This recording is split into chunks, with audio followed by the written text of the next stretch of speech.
Bonsoir à tous, nous sommes le vendredi 23 novembre. Bienvenue dans cette nouvelle édition du journal de 8 Mont-Blanc. Voici les titres que nous allons développer ce soir.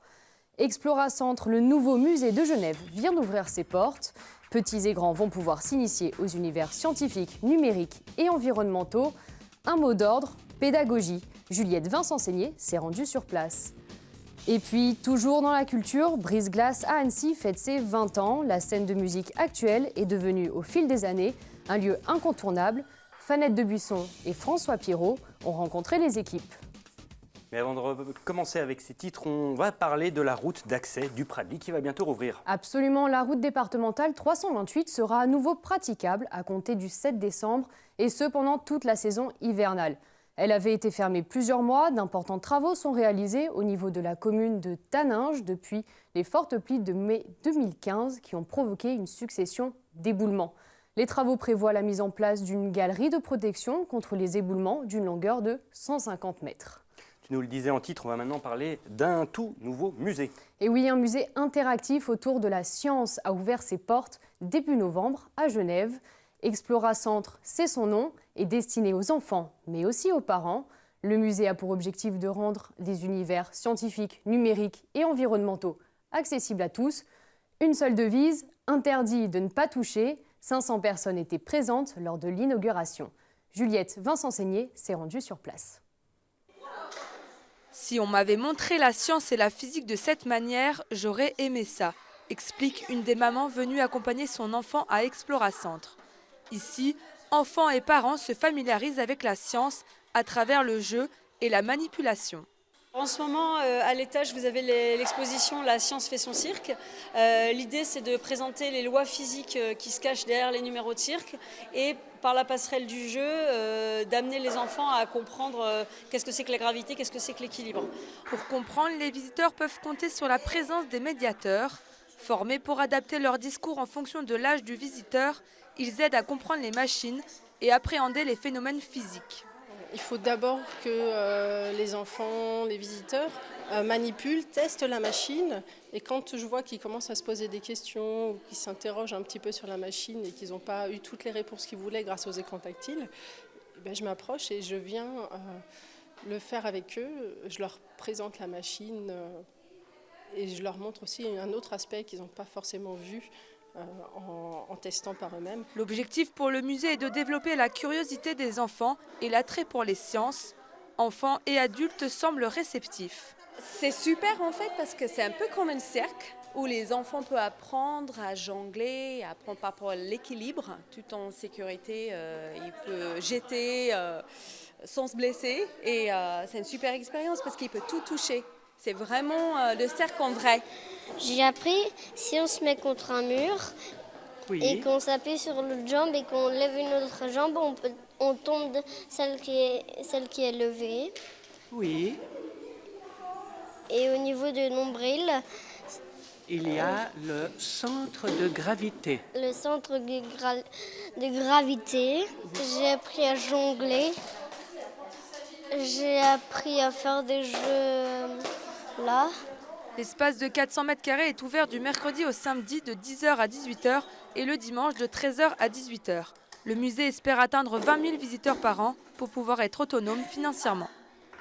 La 19e édition du salon Saveurs et Terroirs a démarré ce vendredi au Parc des Expos de Chambéry. L'occasion pour les amoureux de la petite et de la grande cuisine d'aller à la rencontre des 150 exposants venus de toute la France. Au programme, cours de cuisine, concours de pâtisserie, dégustation et restauration sur place. Cette année, c'est le miel qui est à l'honneur, immersion garantie dans le monde des abeilles.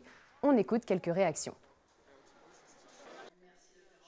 Ça nous apporte économiquement et puis on rencontre des clients, on entretient une clientèle de particuliers qui va recommander aussi dans l'année en dehors du salon. C'est très intense, oui. C'est de 10h, par exemple aujourd'hui c'est 10h, donc nous on est arrivé à 8h30 jusqu'à 22h de fermeture du salon, sans s'arrêter, sans manger, sans rien. C'est une belle image, c'est expliquer notre métier, répondre aux questions des gens, et les salons sont intéressants pour ça. Le contact humain est quand même important, Internet oui, mais le contact humain c'est tellement mieux, et les gens ils viennent pour nous, alors ils viennent pour les produits, mais ils viennent pour nous voir, pour discuter de notre pays, dire un peu aussi ce qu'ils aiment dans leur région. Donc au Wagon on s'aperçoit que les régions sont belles, et c'est ça qui est intéressant. Nous on présente ici d'abord une exposition sur l'apiculture, la vie de l'abeille, etc. Et puis on a aussi collecté des miels dans tout le département que l'on met à la vente. Et notre objectif, c'est de montrer qu'il n'y a pas en Savoie un miel, mais il y a une multitude de miels différents selon que les ruchers sont exposés à basse altitude, à haute altitude, sur un versant sud, versant nord, etc. Et la ville d'Annecy s'illumine aux couleurs de Noël dès ce vendredi soir. L'agglomération lance officiellement ses festivités de fin d'année. Des animations sont prévues dans les différentes communes du bassin annécien jusqu'au 7 janvier prochain. Au cœur d'Annecy, plus d'une centaine de chalets ont notamment été installés pour le traditionnel marché de Noël. Nous retrouvons sur place Victoria Lopez. Alors Victoria, qu'est-ce qu'on peut découvrir là-bas ? Bonsoir Clémence, bonsoir à tous. Vous le voyez justement derrière moi, le spectacle de projection son et lumière vient de commencer sur la façade de l'hôtel de ville. Il a pour thème cette année Casse-Noisette, le fameux conte. Il sera projeté tous les jours à partir de 17h et ce jusqu'au 7 janvier prochain. Plein d'autres animations sont évidemment prévues. Les chalets, tu l'as dit Clémence, seront ouverts de 11h à 20h en semaine pour le marché de Noël au cœur de la vieille ville à Annecy et puis près du centre commercial Courrier. Les festivités auront lieu également dans toutes les communes de l'agglomération. Le village des Alpes, donc je l'ai dit, est près du centre commercial Courrier. Pour les autres communes, il ne faudra pas manquer la grande fête du solstice d'hiver qui se tiendra sur la place Corus à Crangevrier les 21 et 22 décembre prochains. Et puis un marché artisanal et alimentaire se tient également du côté de Sénaux avec là aussi de nombreuses animations. Enfin, pour la grande parade du Père Noël, rendez-vous le 15 décembre prochain dans les rues d'Annecy. La liste n'est évidemment pas exhaustive. La fin d'année s'annonce bien remplie pour les Annéciens. Et merci beaucoup Victoria et bon courage à toi. Et maintenant, en bref, 7e jour de blocage pour les Gilets jaunes. Le dépôt pétrolier d'Entrelacs-Albins était bloqué donc ce vendredi matin par une trentaine de manifestants. Ce samedi, d'autres rassemblements sont prévus dans toute la France. En Savoie, les péages de Sainte-Hélène-du-Lac et de Saint-Michel-de-Maurienne devraient être touchés, tout comme la ville de Moutier. Les manifestants prévoient également un défilé à Albertville. Côté Haute-Savoie, un rassemblement est prévu à Annecy à midi, sur le Paquier et au niveau du viaduc des Aigras dans la vallée de l'Arve. Autre mobilisation également ce samedi, les défilés du collectif Nous Toutes, partout en France. Ils sont prévus depuis des mois. Rendez-vous est donné à 11h devant la mairie d'Annecy pour un défilé jusqu'au Palais de Justice. À Chambéry, le départ de la marche est à 14h, place du Centenaire. Des rassemblements pour dire stop aux violences sexistes et sexuelles. Un peu de sujet un peu plus léger, avec un peu de musique peut-être. Absolument, la scène de musique actuelle, le Brise-Glace fête ses 20 ans à Annecy.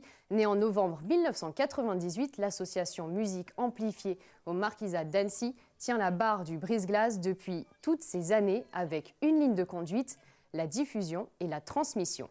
Fanette de Buisson et François Pirot ont rencontré les équipes. On va aller à l'autre angle de la barre comme ça, ouais.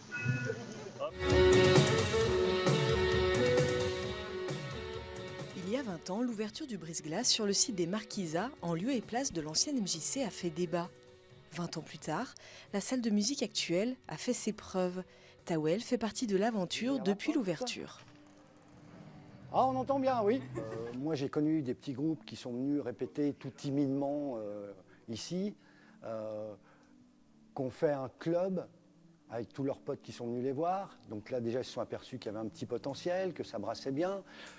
Il suffit que le programmateur les remarque ou les régisseurs des studios leur en parlent.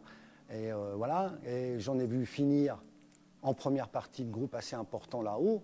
Et pour parler des coming soon un peu les plus célèbres en ce moment, ben voilà, maintenant ils sont en tête d'affiche. Ils font des salles parisiennes, ils font des tournées européennes. Voilà. On peut dire que le Brise-Glace est sur 3 étages et qu'on a l'amateur et que ça monte et qu'on arrive au professionnel en haut. Donc voilà, c'est imagé, mais c'est un peu ça. C'est un lieu, il en faudrait dans chaque ville.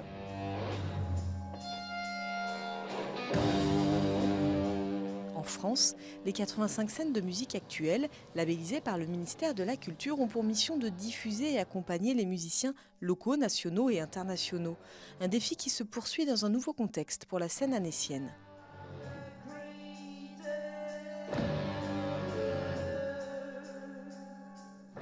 Pour pouvoir mener à bien nos missions, on a aussi besoin d'argent public et on est aidé par nos partenaires institutionnels, que ce soit la ville, le département, la région et la DRAC, enfin le ministère de la Culture. Il faut souhaiter en fait que ce soit toujours le cas demain. Mais j'ai envie de dire qu'on puisse faire encore plus de choses. Les usages qui changent, voilà, le brise-glace il y a 20 ans n'a pas forcément été imaginé comme un lieu de vie. C'est une question qui ne s'était pas posée il y a 20 ans et qu'il faut peut-être se la poser aujourd'hui. Et puis celle de la taille de la salle, des différentes salles. Autant de nouveaux défis à affronter pour les 20 prochaines années. Le brise-glace propose chaque saison une centaine de concerts et accueille plus de 200 groupes qui y répètent. C'est la fin de cette édition. Merci pour votre fidélité et merci à toute l'équipe. Manu, je te laisse conclure. Passez un très bon week-end. Nous, on se retrouve lundi.